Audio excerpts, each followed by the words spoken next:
supply chain. And I think we do it with the Canadian resources. Now that's a departure.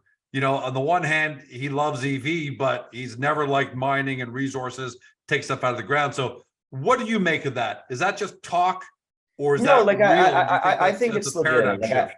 I think it's legitimate. I think if you look at kind of all of the different pieces that are around EV, like all of the factories that are building, all the supply chain investment that's being done by private and public enterprise, you're looking at all the different things that the Canadian and the US government are doing, the Inflation Reduction Act, all of the critical mineral flow through incentives that the government in Canada has provided.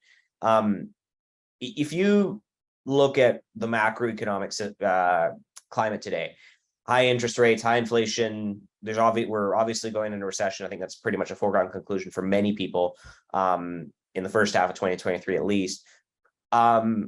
No other sectors are getting the same kind of love from government spending and private investment as the battery supply chain and anything related to energy transition, whether that be EVs or renewable energy.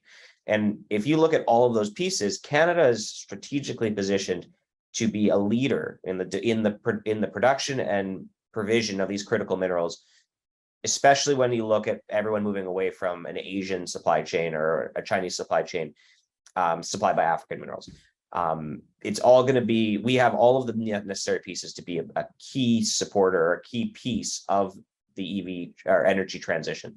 And not just, by the way, just taking the minerals out of the ground but the whole supply chain, right? Exactly. Yeah. Well, we have the manufacturing, high tech, all of those pieces, right? Technology, manufacturing. You see Nouveau Monde sign the deal with Tesla. Like all of those things are just indication that this is going to continue to flow.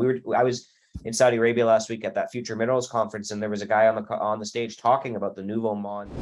If you love that clip, give us a like, then hit the link to watch the full video. Don't forget to subscribe.